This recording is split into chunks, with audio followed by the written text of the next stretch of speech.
deeply sorry for my irresponsible and selfish behavior I engaged in. I know people want to find out how I could be so selfish and so foolish. People want to know how I could have done these things to my wife, Elin, and to my children. And while I have always tried to be a private person, there are some things I want to say.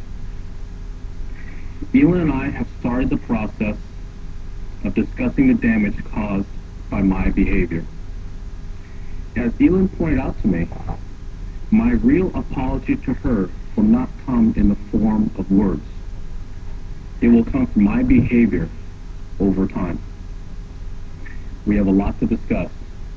And however, what we say to each other will remain between the two of us. I am also aware of the pain my behavior has caused to those of you in this room. I have let you down. I have let down my fans.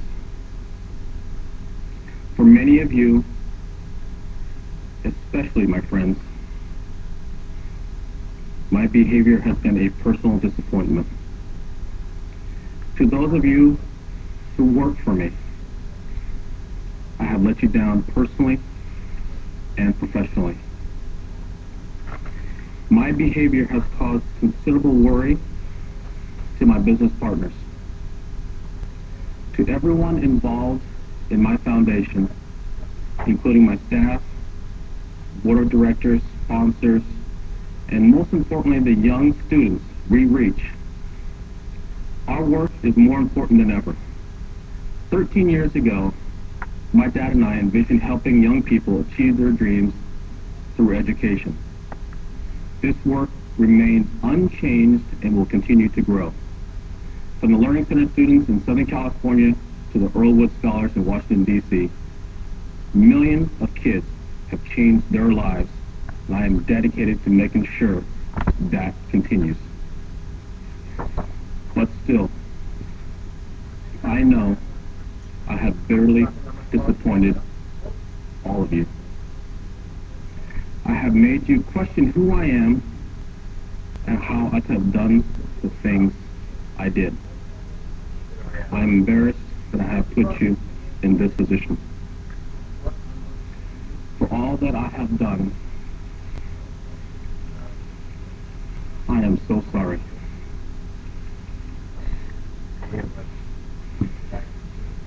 I have a lot to atone for. But there's one issue I really want to discuss. Some people have speculated that Elin somehow hurt or attacked me on Thanksgiving night. It angers me that people would fabricate a story like that. Elin never hit me that night or any other night. There has never been an episode of domestic violence in our marriage. Ever. Elin has shown enormous grace and poise throughout this ordeal. Elin deserves praise, not blame. The issue involved here was my repeated irresponsible behavior. I was unfaithful. I had affairs. I cheated. What I did is not acceptable, and I am the only person to blame. I stopped living by the core values that I was taught to believe in. I knew my actions were wrong, but I convinced myself that normal rules didn't apply. I never thought about who I was hurting. Instead, I thought only about myself. I ran straight through the boundaries that a married couple should live by. I thought I could get away with whatever I wanted to.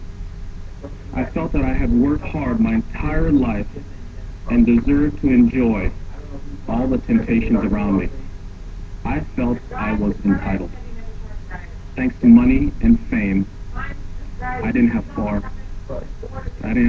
go far to find them. I was wrong, I was foolish. I don't get to play by different rules.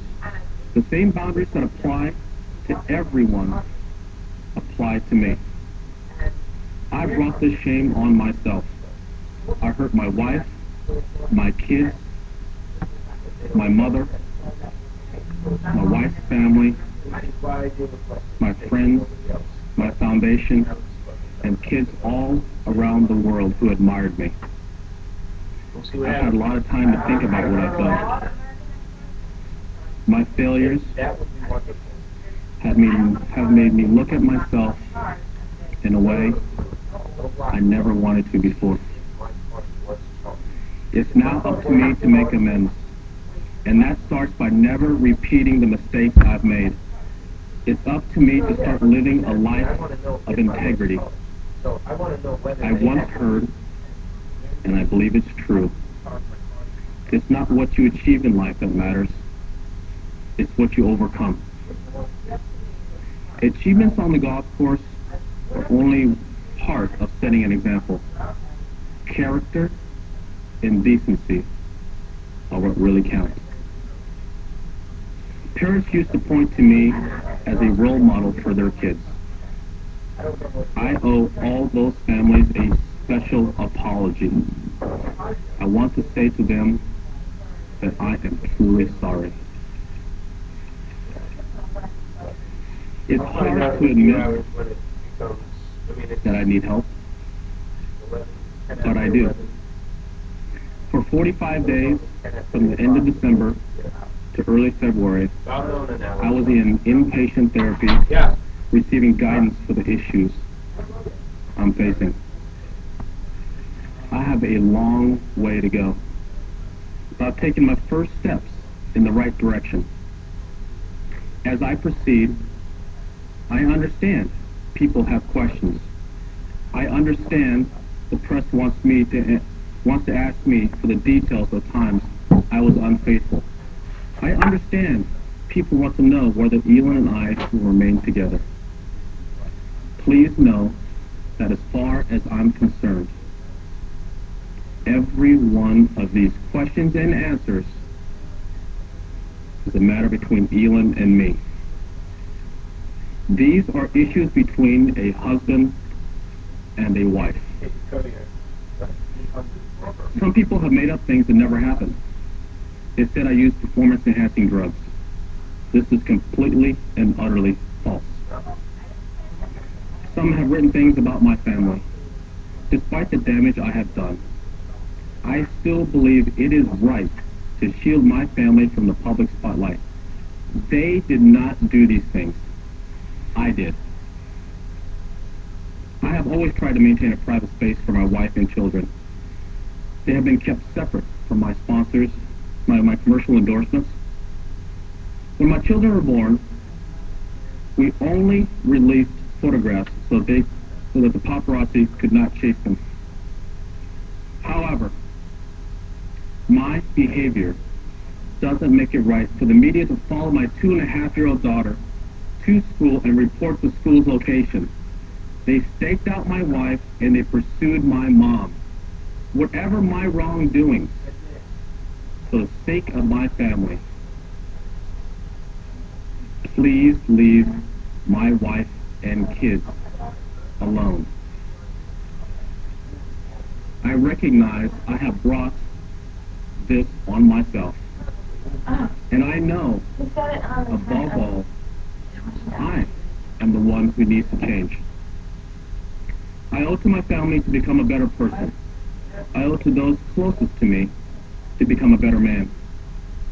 That's where my focus will be. I have a lot of work to do, and I tend to dedicate myself to doing it. Part of following this path, for me, is Buddhism, which my mother taught me at a young age. People probably don't realize it, but I was raised a Buddhist, and I actively practiced my faith from childhood until I drifted away from it in recent years. Buddhism teaches that a craving for things outside ourselves, an unhappy and pointless search for security. It teaches me to stop following every impulse and to learn restraint.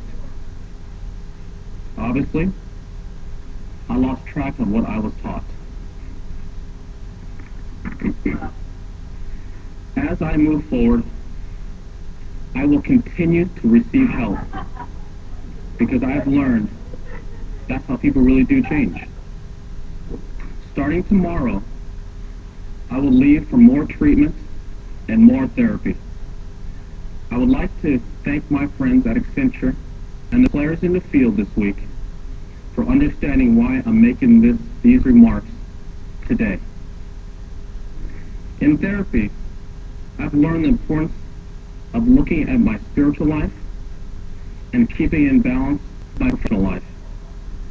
I need to regain my balance and be centered so I can say the things that are most important to me, my marriage and my children. That also means relying on others for help. I've learned to seek support from my peers in therapy, and I hope someday to return that support to others who are seeking help. I do plan to return to golf one day. I just don't know when that day will be. I don't rule out that it will be this year. When I do return, I need to make my behavior more respectful of the game. In recent weeks, I have received many thousands of emails, letters, and phone calls from people expressing good wishes. To everyone who has reached out to me and my family, thank you. Your encouragement means the world to Elon and me. I want to thank the PGA Tour, Commissioner Fincham, and the players for their patience and understanding while I work on my private life. I look forward to seeing my fellow players on the course. Finally, there are many people in this room, and there are many people at home who believed in me. Today, I want to ask for your help. I ask you to find room in your heart to one day believe in me again. Thank you.